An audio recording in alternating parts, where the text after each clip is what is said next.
पश्चिम बंगाल के जनपद दक्षिण दिनाजपुर में एक थाना है बालूरघाट। इसी थाना क्षेत्र से आतय नदी होकर गुजरती है। नदी के आसपास बस्तियां हैं। इसी के चलते नदी किनारे चहल पहल रहती थी।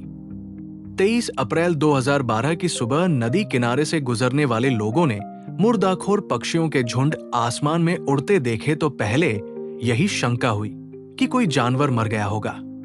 इसीलिए दावत उड़ाने के लिए पक्षी आसमान में परवास कर रहे हैं। कुछ उत्साही युवक परिंदों के निशाने की खोज में नदी की ओर करीब गए तो उन्होंने मिशन मोड पर किसी अज्ञात पुरुष की सिर कटी लाश देखी। लाश देखने के बाद किसी ने पुलिस को फोन कर दिया। थोड़ी ही देर में थाना अध्यक्ष बालूरघाट मौके पर पहुंच गए। सिर कटी लाश होने का सीधा अर्थ यह था कि मामला हत्या का है, क्योंकि मौके पर खून अथवा आपसी संघर्ष के निशान नहीं थे। सो अनुमान लगाया गया कि हत्या किसी दूसरी जगह की गई थी और लाश को वहां ठिकाने लगाया गया था। लाश के पास ऐसी कोई चीज नहीं मिली जो मृतक की शिनाख्त में सहायक होती। बालूरघाट पुलिस मौके पर अपना काम कर रही थी कि कंट्रोल रूम से सूचना पाकर एएसपी चेक कुजूर घटना स्थल पर पहुंच गए। पुलिस ने मृतक का सिर तलाशने का भी प्रयास किया, मगर असफलता हाथ लगी। इसलिए सिर विहीन का पंचनामा करने के बाद पोस्टमार्टम हेतु उसे जिला अस्पताल दक्षिण दिनाजपुर भेज दिया गया। लाश की शिनाख्त ही नहीं हो पाई थी, सो उसका वारिस कहां से सामने आता। पोस्टमार्टम के पश्चात सरकारी खर्च पर उसकी अंत्येष्टि कर दी गई। इसके बाद भी पुलिस ने फोटो के सहारे सिर कटी लाश की पहचान कराने के प्रयत्न निरंतर जारी रखे। ये अलग बात है कि हर प्रयास में उसे असफलता मिली। लाश मिलने के लगभग 10 दिन बाद मुर्दाखोर जानवरों की कृपा से पुलिस को कटा हुआ सिर भी मिल गया। दरअसल मुर्दाखोर जानवरों को जमीन में गड़े हुए सिर की गंध मिल गई थी। उन्होंने अपने पहने नाखूनों से सिर को जमीन से खोद निकाला। शायद वे उसे चट भी कर जाते। तभी कुछ राहगीरों ने देख लिया। उन्होंने पत्थर मारकर मुर्दाखोर जानवरों को भगा दिया और पुलिस को खबर कर दी। पुलिस ने मानव शीश अपने कब्जे में लेकर पोस्टमार्टम एवं फॉरेंसिक जांच के लिए भेज दिया। जांच में पाया गया कि वो सिर 50 से 55 वर्ष के किसी व्यक्ति का था। किसी तेज धार वाले हथियार से वो सिर धड़ से अलग किया गया था। सिर काटने वाला कोई अनाड़ी था। सिर कटी लाश जहां पाई गई थी उससे करीब आधा फरलांग की दूरी पर कटा सिर जमीन में दफन था। इससे इतना तो तय था कि वो सिर पूर्व में पुलिस को मिले धर का ही था। अब प्रश्न ये था कि वो आदमी कौन था जिसकी हत्या करने के बाद लाश के 2 टुकड़े कर दिए गए थे। चलिए जानते हैं डिटेल से सब कुछ इस वीडियो में। आगे बढ़ने से पहले एक्स क्राइम चैनल को सब्सक्राइब कर लीजिए। पुलिस के अनुरोध पर फॉरेंसिक विशेषज्ञों ने क्षत, विक्षत तथा सरी गली खोपड़ी के कंप्यूटर से चित्र बनवाए। उसके बाद संभावित चेहरे वाले मृतक की नए सिरे से तलाश आरंभ कर दी। महीनों बीत गए पर चित्र के आधार पर भी शिनाख्त नहीं हो सकी। कंप्यूटर फोटो की कुछ इमेजेस थाना अध्यक्ष ने अपनी टेबल की दराज में रखी हुई थी। जो कोई भी व्यक्ति थाने आता वो उसे उन इमेजेस को अवश्य दिखाकर पूछते थे, इस आदमी को कहीं देखा है या इसे आप जानते हैं? थाना अध्यक्ष ने यही प्रश्न कुमारगंज से थाना बालूरघाट गए उस शख्स से भी किया। कुछ देर तक वो गौर से उन तस्वीरों को देखता रहा, फिर आश्चर्य का प्रदर्शन करते हुए बोला, अरे ये तो हमारे इलाके के काली बाबू है। लगभग 8 महीने हो गए इन्हें लापता हुए। बहुत तलाशने के बावजूद कहीं कुछ पता नहीं चला। थाना अध्यक्ष ने उस व्यक्ति को अपने पास काली बाबू की फोटो होने का कारण विस्तृत रूप से बता दिया। तत्पश्चात थाना अध्यक्ष कुमारगंज सौम्यजीत रॉय को घटना से अवगत कराकर सहयोग की अपील की। सौम्यजीत रॉय ने अपने तरीके से आगे की पड़ताल की तो उन्हें 22 अप्रैल 2012 की एक गुमशुदगी याद आ गई। दरअसल 52 वर्षीय कालिदास अपने परिवार के साथ कुमारगंज ब्लॉक के बंदरपाड़ा में रहते थे। पेशे से वो किसान थे और संपन्न तथा शरीफ व्यक्तियों में उनका नाम शुमार होता था। काली बाबू के परिवार में 45 वर्षीय पत्नी सोना दास, 2 पुत्र उत्तम व निमाई तथा एक पुत्री अनिमा थी। दास परिवार का जीवन खुशहाल था। उनकी खुशहाली पर ग्रहण तब लगा जब 21 अप्रैल 2012 को काली बाबू अचानक लापता हो गए। वो किसी काम से पड़ोसी कस्बे में गए थे। उसके बाद वापस नहीं लौटे। बहुत तलाशने के बावजूद काली बाबू का पता नहीं चला।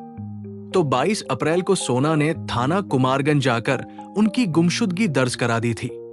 थाना कुमारगंज पुलिस ने अपने स्तर पर काली बाबू को तलाशने का हर संभव जतन किया पर असफल रहे।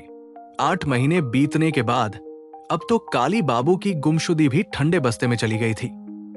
अब थाना बालूर घाट से अधिकृत रूप से सूचित किया गया था कि काली बाबू की हत्या हो चुकी है। सौम्यजीत रॉय मृतक के घर पहुंचने से पहले आश्वस्त हो जाना चाहते थे कि थाना अध्यक्ष बालूर घाट ने कंप्यूटर से बनवाए गए जो चित्र उन्हें भेजे हैं वे वास्तव में काली बाबू के ही हैं। सौम्यजीत ने बंदरपाड़ा के अनेक व्यक्तियों को थाने बुलाकर वे चित्र दिखाए। सभी ने उसकी पहचान काली बाबू के रूप में की। इससे स्पष्ट हो गया कि जिस व्यक्ति को गुमशुदा माना जा रहा था वो 8 महीने पहले ही इस दुनिया में नहीं रहा था और अब तो उसके अवशेष भी नहीं बचे थे। ये निश्चित हो जाने पर कि 2 हिस्से में मिलने वाली लाश काली बाबू की थी। सौम्यजीत रॉय उनके घर पहुंच गए। रॉय का सामना सोना से हुआ तो वो उसे देखते रह गए। यथा नाम तथा रूप कलाई में चूड़ियां, शरीर पर गहने और मांग में दमकता हुआ सिंदूर। सोना पूरा सुहागन रूप में थी। सौम्यजीत रॉय एकदम से सोना से ये कहने का साहस नहीं जुटा सके कि अब वो सुहागन नहीं है। जब उसका पति लापता हुआ था तभी विधवा हो गई थी। रॉय ने सोना को उसके विधवा होने की सूचना देने के लिए भूमिका बनाना आरंभ कर दी। आपके पति कहाँ हैं? 8 महीने से लापता है। सोना ने सीधा सपाट उत्तर दिया। 22 अप्रैल को मैंने खुद थाने जाकर उनकी गुमशुदगी दर्ज कराई थी। उनका ना हम लोग पता लगा सके ना पुलिस तलाश कर पाई। रॉय ने हाथ में ली हुई डायरी में से कंप्यूटर द्वारा बनाए गए चित्र उसे दिखाए। क्या ये आपके पति हैं? सोना कुछ देर तक उन चित्रों को गौर से देखती रही।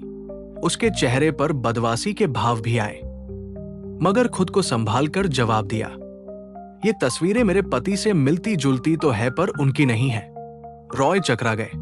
जिन तस्वीरों को बंदरपाड़ा इलाके के अनेक व्यक्तियों ने एक स्वर में काली बाबू की बताया था, उन्हीं तस्वीरों को सोना अपने पति की मानने से इनकार कर रही थी। क्यों? रॉय के पास कोई दूसरा विकल्प नहीं बचा, तो उन्होंने थाना बालूर घाट पुलिस द्वारा 2 टुकड़ों में मिली लाश और खोपड़ी की बनावट के आधार पर कंप्यूटर ग्राफिक्स बनाने की बात सोना को बता दी। सोना के चेहरे पर रंग तो कई आए गए, पर वो उन तस्वीरों को पति की मानने को राजी नहीं हुई। उसका कहना था, आप देख नहीं रहे, मैं सुहागन हूं और सुहागन ही रहूंगी। देखिएगा एक दिन वो लौट आएंगे। पत्नी पति को मुर्दा मानने से इनकार कर रही थी, तो रॉय क्या कर सकते थे? मन ही मन में उन्होंने इस गुत्थी को दूसरे तरीके से सुलझाने का निश्चय किया और थाना लौट गए। उसी दिन से रॉय ने काली बाबू और सोना के निजी जीवन की जानकारी जुटाना शुरू की तो चौंका देने वाले अनेक तथ्य उनके सम्मुख उजागर हुए। इसी दौरान सोना अपने बड़े पुत्र उत्तम को साथ लेकर लापता हो गई। सोना और उसके बेटे के लापता होने से रॉय का शक यकीन में बदलने लगा। बंदरपाड़ा में अब तक काली बाबू की हत्या की खबर फैल गई थी और लोग सोना पर ही उंगली उठा रहे थे। रॉय ने गुप्त रूप से सोना की तलाश की। सोना और उत्तम को पुलिस तो नहीं तलाश पाई, अलबत्ता 19 दिसंबर को वे दोनों स्वयं थाना कुमारगंज जाकर रॉय के सामने पेश हो गए। रॉय को सोना से पूछताछ करने की जरूरत नहीं पड़ी। सोना ने खुद ही अपना बयान पुलिस को दे दिया और उसके बयान से काली बाबू केस की हर गुत्थी सुलझ गई। हर माता पिता की तमन्ना होती है कि अपने बच्चों को खूब पढ़ाएं। सोना दास और काली बाबू की भी यही तमन्ना थी। इसीलिए स्वयं अनपढ़ भट्टाचार्य होने के बावजूद शुरू से ही उन्होंने यही प्रयास किया कि तीनों बच्चों की शिक्षा में किसी प्रकार की कमी ना रहने पाए। बच्चों को वे नियमित रूप से स्कूल भेजते ही थे। घर पर भी एक टीचर नियुक्त किया हुआ था। हर शाम वो 2 घंटे के लिए आकर दास दंपति की तीनों संतानों को पढ़ाया करता था। इसके एवज में काली बाबू उसे मोटी फीस देते। अफसोस दास दंपति के सारे प्रयास व्यर्थ गए। दोनों पुत्र उत्तम और निमाई ने 7वीं के बाद आगे पढ़ने में रुचि नहीं ली और पुत्री सुकन्या उर्फ नीमा भी 9वीं क्लास तक पहुंच सकी। इसके बाद उसने भी किताबों को अलविदा कह दिया। बहुत हो गई पढ़ाई, अब किताबों में हमारा मन नहीं लगता। बच्चे ही नहीं पढ़ना चाहे तो माता पिता भला क्या कर सकते हैं। सोना और काली बाबू भी सिर पीटकर चुप रह गए। बच्चों की तो पढ़ाई बंद हो गई, पर उनके टीचर ब्रजरंजन अधिकारी का घर आना जाना लगा रहा। ब्रजरंजन जब भी आता काली बाबू उसे अपना दुखी दिल दिखाने लगते। अपने परिवार को शिक्षित बनाने का मेरा सपना टूट गया, इससे मैं बहुत दुखी हूं।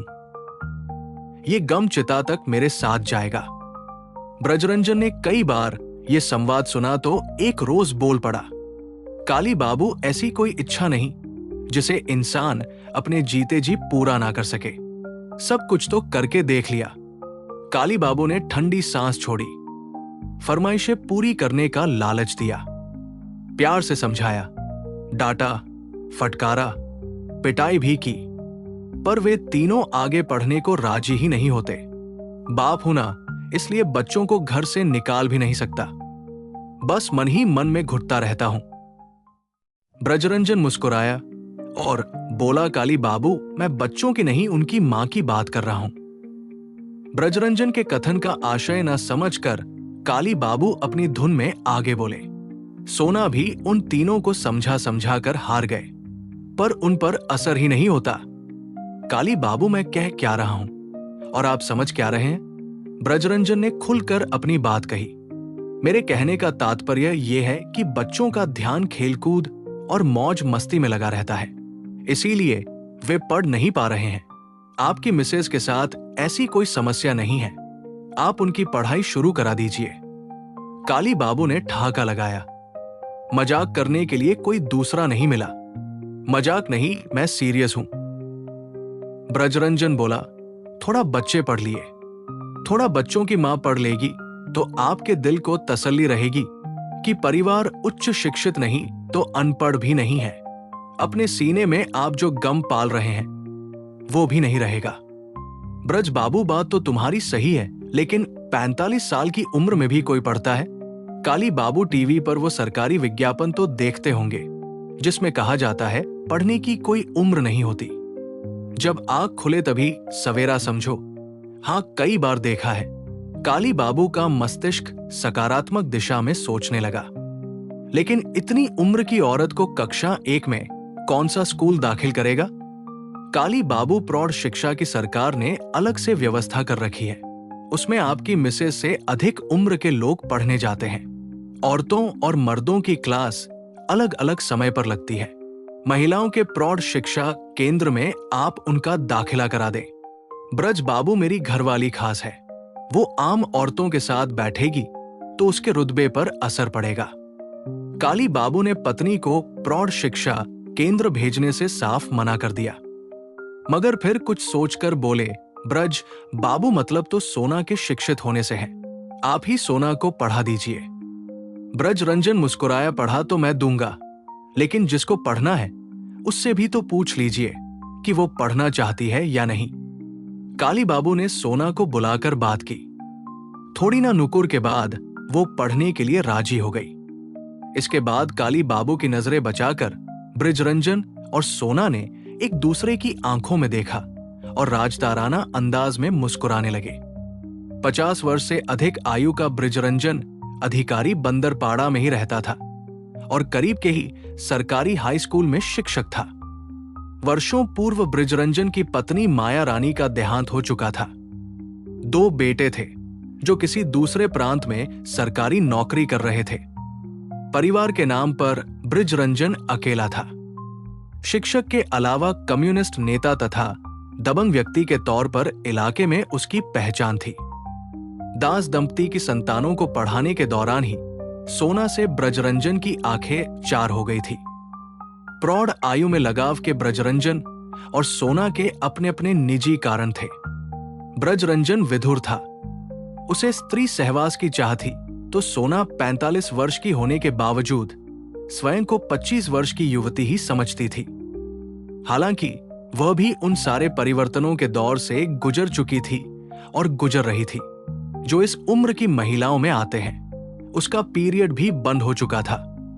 इसके बावजूद सोना की हसरतें शायद इसलिए बेलगाम थी कि उसने अपने शरीर को बेहद संभाल और संवार कर रखा हुआ था। रहती भी थी, वो खूब बंठन कर रहती थी। सोना के विपरीत बढ़ती उम्र के कारण काली बाबू को रास रंग में रुचि नहीं थी।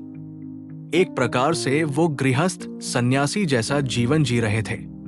ब्रजरंजन को नारी देह की आवश्यकता थी और सोना को ऐसे पुरुष की जो उसकी भड़कती कामनाओं को प्यार, सुकून और इत्मीनान से थपथपाकर शांत कर सके। आंखों से मन की बात एक दूसरे के दिलों तक पहुंची तो उनकी ख्वाहिशें मचलने लगी। क्योंकि कमरे में बच्चे पढ़ते थे और काली बाबू कमरे के बाहर बैठे रहते थे, सो सोना और ब्रजरंजन अपने मन की मुराद पूरी नहीं कर सके। चंद मिनटों का जो मौका उन्हें मिलता था उसमें वे एक दूसरे से शारीरिक छेड़छाड़ ही कर पाते थे। बस थोड़ा सा ये स्पर्श उनके मन की भावनाओं को और कातिल बना देता था। समस्या ये थी कि इतने से ही संतोष करने के अलावा उनके पास कोई दूसरा विकल्प नहीं था। बारी बारी से तीनों बच्चों ने पढ़ाई छोड़ दी तो ब्रजरंजन की भी घर से छुट्टी हो गई। ब्रजरंजन का घर आना बंद हुआ तो सोना छटटाने लगी, क्योंकि बाहर अधूरी आस पूरी कर पाना सोना के लिए संभव नहीं था। सो ब्रजरंजन के साथ मिलकर उसने स्वयं पढ़ने का प्लान बनाया। ब्रजरंजन भी सोना की जुदाई में तड़प रहा था, सो उसे प्लान पसंद आ गया। इस तरकीब से उन्हें रोज 2 घंटे की तन्हाई मुहैया हो सकती थी। यह तभी संभव हो सकता था जब काली बाबू की सहमति होती। इत्तेफाक से उस दिन ऐसी बात चली कि ब्रजरंजन ने अपनी चाह पूरी कर ली। काली बाबू ने स्वयं सोना को पढ़ाने का प्रस्ताव रख दिया। दूसरे दिन शाम को ब्रजरंजन सोना को पढ़ाने पहुंच गया। ब्रजरंजन कैसे पढ़ाता है और सोना कैसे पढ़ती है, ये देखने और जानने को पति के साथ तीनों बच्चे भी उत्सुक थे। काली बाबू और उनके बच्चों की नजरों के सामने सोना और ब्रजरंजन के मन की नहीं हो सकती थी। आत सोना ने शर्म का बहाना करके सबको कमरे से बाहर करके दरवाजा भीतर से बंद कर लिया। उसके बाद सोना इठलाती हुई आई और ब्रजरंजन के सामने बैठ गई। ब्रजरंजन की आंखों में आंखें डाली और मुस्कुराकर बोली, मास्टर जी, हमारे मिलन का रास्ता खुल गया। बताइए पढ़ाई कहां से शुरू करेंगे? ब्रजरंजन मुस्कुराया और फिर उसने सोना को सेक्स का पाठ पढ़ाया, बकायदा प्रैक्टिकल करके भी समझाया। उस दिन से सोना और ब्रजरंजन के यौन जीवन का एक नया अध्याय शुरू हो गया। पढ़ने और पढ़ाने के बहाने वे बंद कमरे में कामनाओं की शांति करते रहे। 2-3 महीने तो चैन से बीत गए, लेकिन फिर काली बाबू के मन में संदेह का कीड़ा कुलबुलाने लगा। बंद कमरे का राज जानने के लिए उन्होंने ताक झांक की तो हकीकत से वाकिफ होते देर नहीं लगी। काली बाबू ने दोनों हाथों से सिर पीट लिया। अधेर उम्र में इस औरत को ये क्या सूझी, जब पतित होने की उम्र थी तब तो हुई नहीं। बुढ़ापे की दहलीज पर खड़ी होकर मुंह काला कर रही है। काली बाबू ने उसी दिन ब्रजरंजन की छुट्टी कर दी। सोना बहुत पढ़ चुकी और तुम बहुत पढ़ा चुके, आइंदा मेरे घर का रुख मत करना, जाओ यहां से। ब्रजरंजन के जाने के बाद काली बाबू ने सोना को बहुत जलील किया। सोना ने काली बाबू से माफी मांग ली और वायदा किया कि आइंदा वो ब्रजरंजन से किसी प्रकार का संबंध नहीं रखेगी। स्त्री हो या पुरुष, किसी को पराई देह का स्वाद लग जाए तो वो आसानी से छूटता नहीं है। सोना और ब्रजरंजन भी एक दूसरे के लिए तड़पने लगे।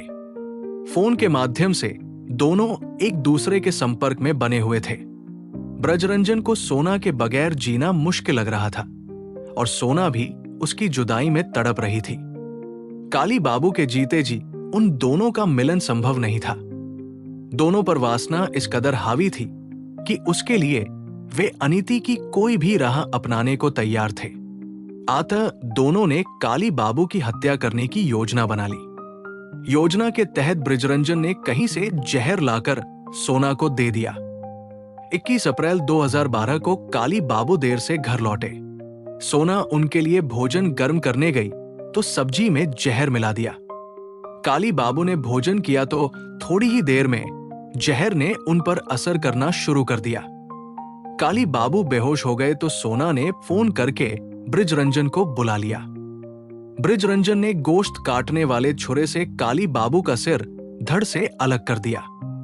इसके बाद लाश के दोनों टुकड़े बोरे में भरकर साइकिल से वे बालू घाट थाना क्षेत्र में आत्रे नदी के किनारे ले गए। धड़ वहीं फेंक दिया और सिर को वहां से कुछ दूर जमीन में गाड़ दिया था। सोना ने पुलिस को बताया कि काली बाबू की हत्या से उसके और बृजरंजन के मिलन की राह अवश्य साफ हो गई थी, पर कुछ दिनों बाद से ही बृजरंजन ने उसका जीना हराम कर दिया था। वो उसे ब्लैकमेल करके सारी धन संपत्ति पर कब्जा करने की कोशिश में जुट गया। सोना उसकी इस नियत का विरोध करती थी। इस पर अक्सर दोनों में झगड़ा भी हो जाता था।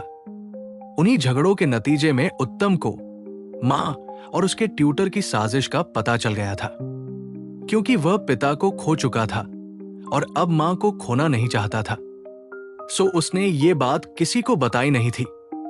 सोना के बयान के आधार पर पुलिस ने गुमशुदगी के मुकदमे को हत्या में तरमीम कर दिया। नए सिरे से दर्ज की गई एफआईआर अपराध संख्या 72/2012 पर धारा 302, 200 के 34 से 120 बी आईपीसी के तहत कायम हुई थी।